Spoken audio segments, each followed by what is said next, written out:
Certa vez, quando eu ainda estava na faculdade, no dia do meu exame oral de honra, eu estava sentado na sala com os professores e um deles estava atrasado. Enquanto esperávamos por ele, os outros começaram a conversar entre si.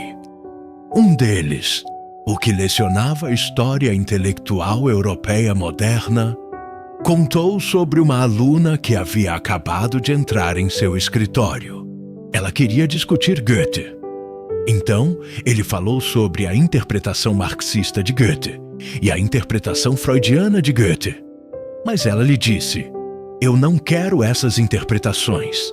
Eu quero a verdade." Todos os professores na sala riram. E eu pensei comigo mesmo: eu preciso sair daqui. A ideia de que a busca pela verdade seria motivo de riso.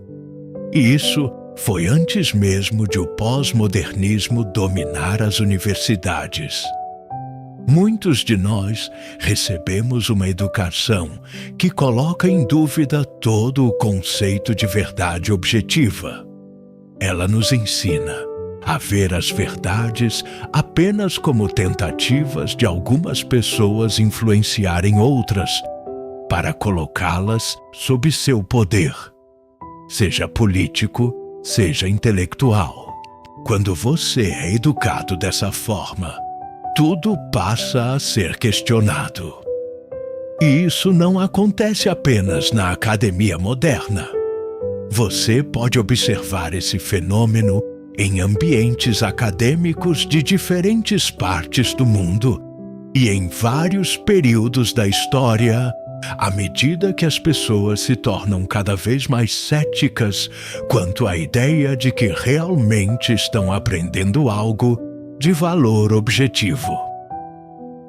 Mas quando chegamos aos ensinamentos budistas, o Buda fala sobre as 4 nobres verdades como sendo não enganosas e não diferentes do que realmente são.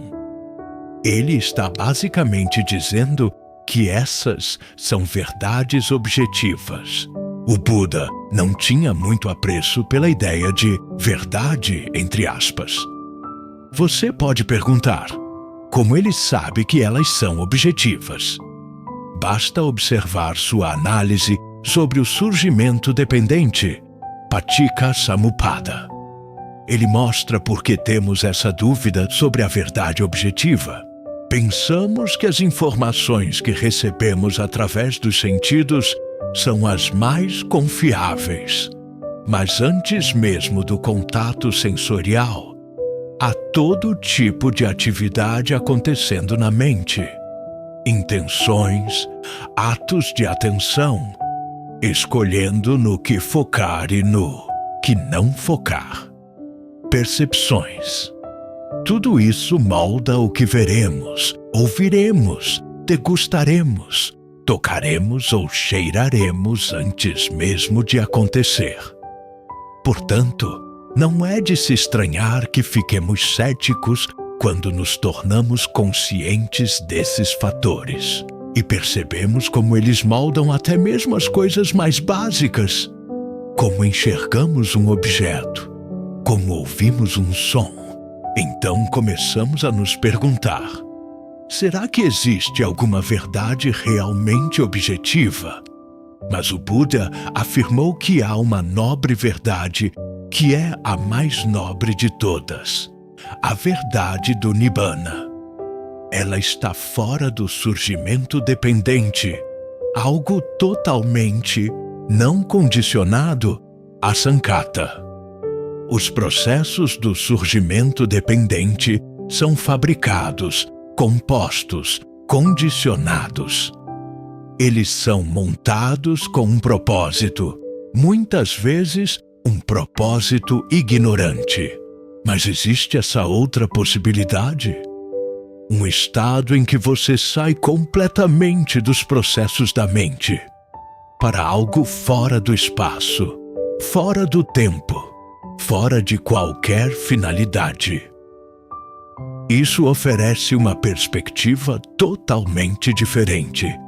algo que não é condicionado de forma alguma, nem por condicionamentos sociais, nem linguísticos, nem mentais.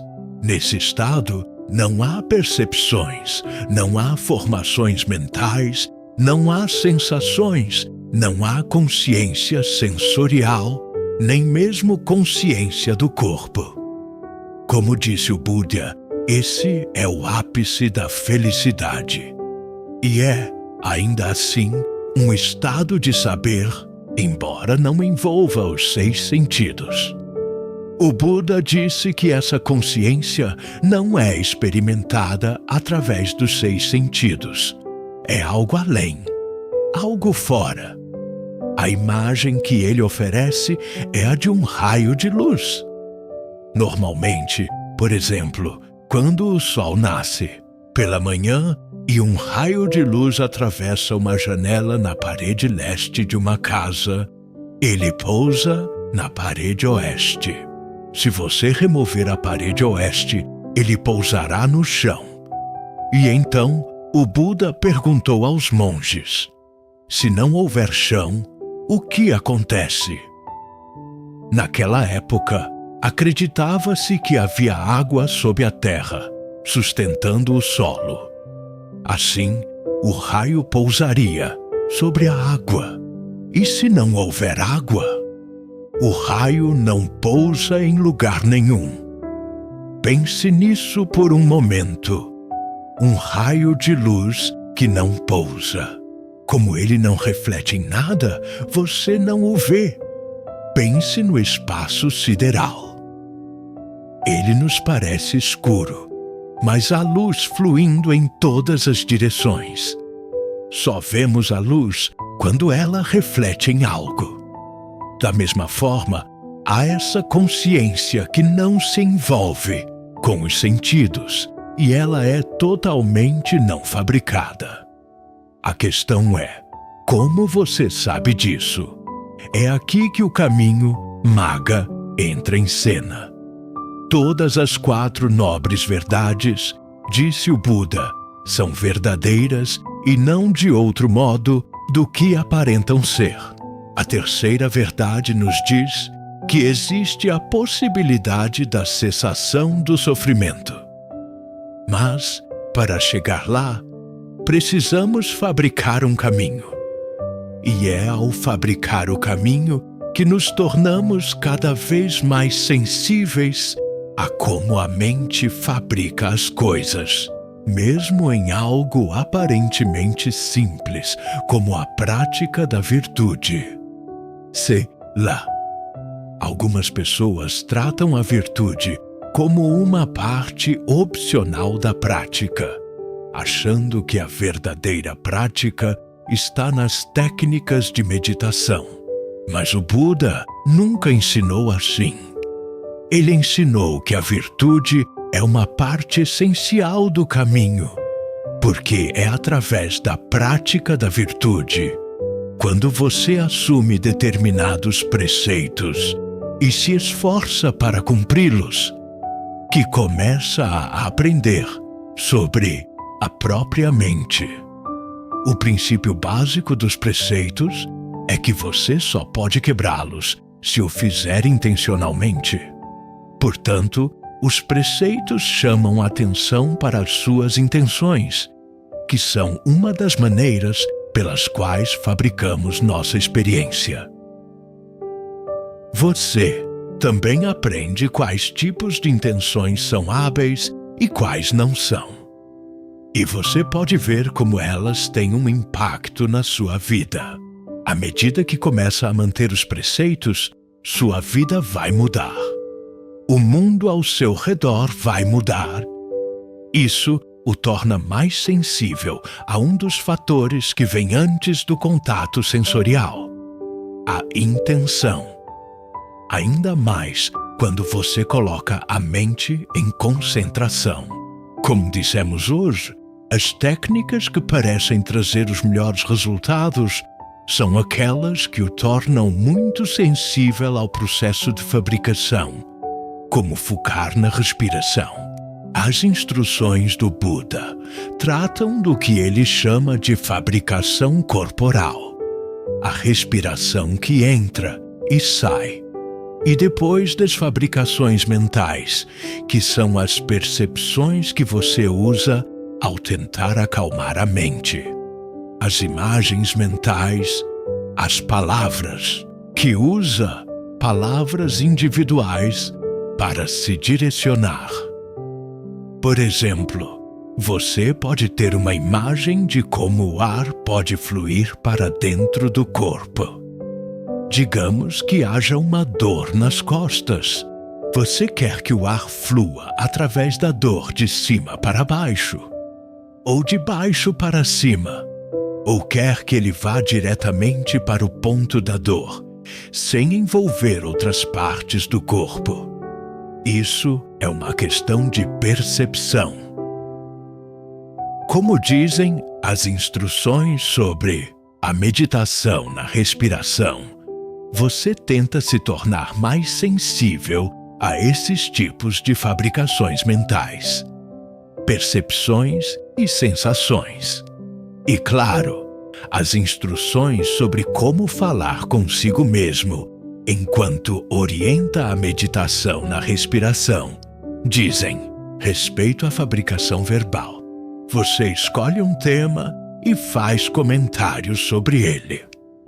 O Buda quer que vejamos essas coisas simplesmente como processos, e não em termos do conteúdo que possam ter, porque são esses mesmos processos que usamos para criar uma emoção, para criar um estado de existência.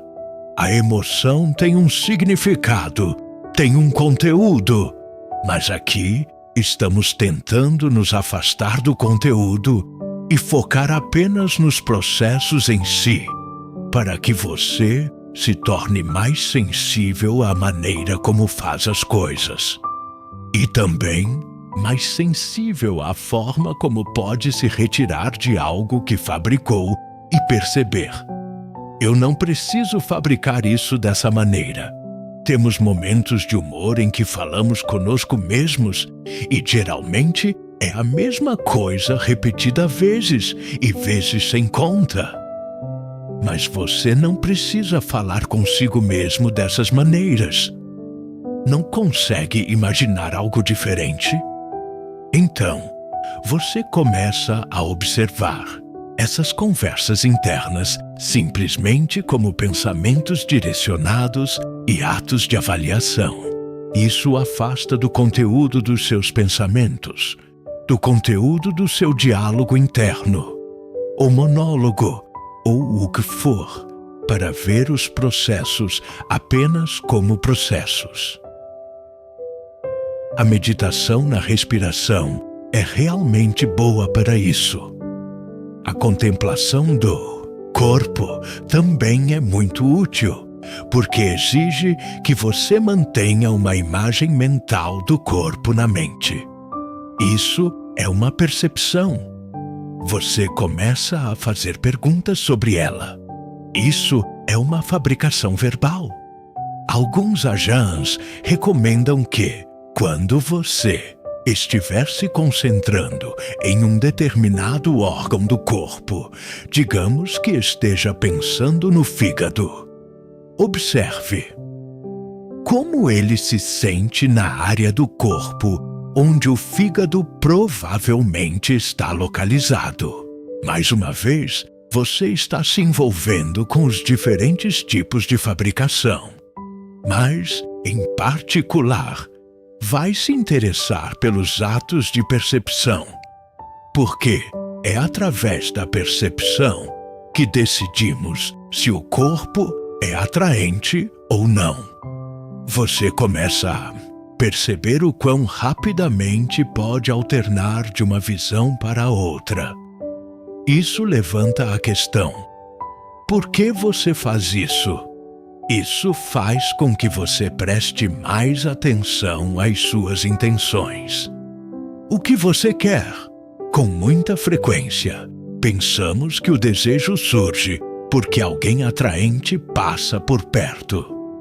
Mas, muitas vezes, há desejo mesmo sem ninguém por perto. A mente está procurando algo pelo que sentir desejo. E, se não encontra nada fora, imagina todo tipo de coisas dentro. Mas você começa a perceber que muitas dessas imaginações estão mentindo para você. Elas se concentram apenas nos detalhes que você acha atraentes. E quanto aos outros detalhes, são simplesmente apagados. Por que isso? Mais uma vez, é por causa da sua intenção. É o que você está procurando. Essas são práticas de concentração, que também são muito úteis para o discernimento, porque o tornam mais sensível aos processos de fabricação, como processos com um propósito.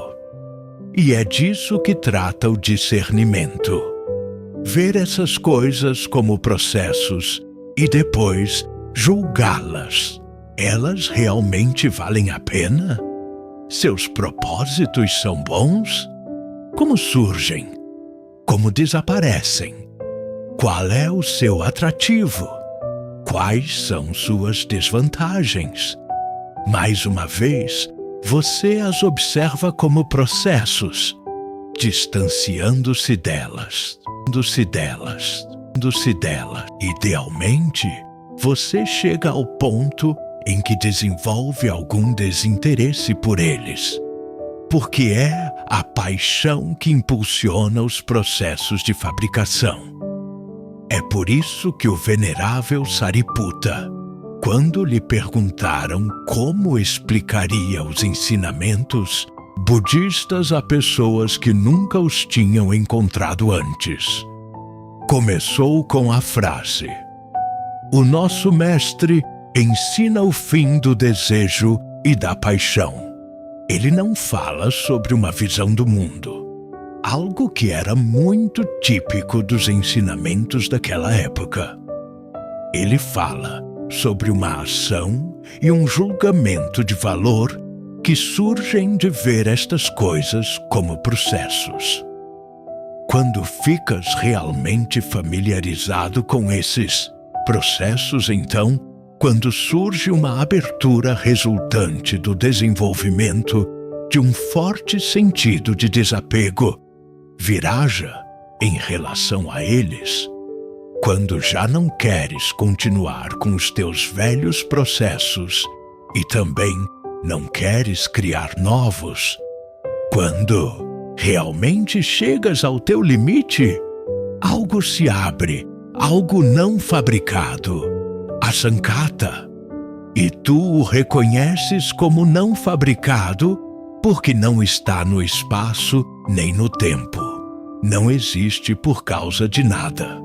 O que é precisamente o que caracteriza todas as fabricações. Não existe por nenhuma finalidade. Houve uma vez alguém que perguntou ao Buda: qual é o propósito da virtude? O Buda respondeu: a virtude é para o bem da concentração. E a concentração para quê? A concentração é para o bem da sabedoria, discernimento. E a sabedoria para quê? A sabedoria é para o bem do desapego. E o desapego para quê? O desapego é para o bem da libertação, Nibbana. E a libertação para quê? O Buda parou e disse: não se pode ir além disto. Isto não é para mais nada. É assim que se reconhece o não fabricado, e é o mesmo para todos. Como disse o Buda, aqueles que alcançaram o despertar não têm qualquer desacordo entre si. É exatamente a mesma coisa para todos. É isso que a torna objetiva. Portanto, mesmo que os ensinamentos do Buda sejam, poderíamos dizer, mais pragmáticos do que empíricos, eles continuam a ser objetivos. É assim que a consciência é estruturada. É assim que a mente funciona. Estes são os processos que conduzem ao sofrimento. E se desejas o fim do sofrimento, é isto que tens de fazer. É interessante notar que, com a doutrina da originação dependente, Paticca-Samuppada, nos séculos posteriores, surgiu a pergunta: isso acontece no contexto do mundo exterior, ou dentro da mente? Havia uma boa razão para que essa questão permanecesse em aberto nos textos antigos, pois o Buda provavelmente teria dito: nenhum nem outro. A originação dependente é a forma como criamos a noção de mundo e a noção de eu.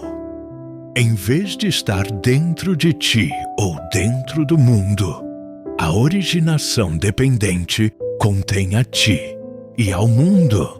Ver as coisas nesses termos exige dar um passo atrás. Afastar-se da nossa visão habitual do mundo, afastar-se das nossas concessões habituais do eu, para ver como essas visões se formam, e assim gerar o desapego, viraga, que conduz ao que é não formado, não fabricado, a sankata. Os passos que levam até lá têm de ser, em princípio, os mesmos para todos. É por isso que o caminho também é objetivo. As 4 nobres verdades são objetivas nesse mesmo sentido, porque conduzem a algo que não é condicionado por absolutamente nada. E quando lá chegas, reconheces isso como a mais elevada felicidade possível. Não apenas objetiva, mas objetivamente excelente. Essa é a verdade que o Buda nos ensina. A verdade para a qual ele nos aponta é a verdade sem aspas, a verdade verdadeira, de verdadeiro.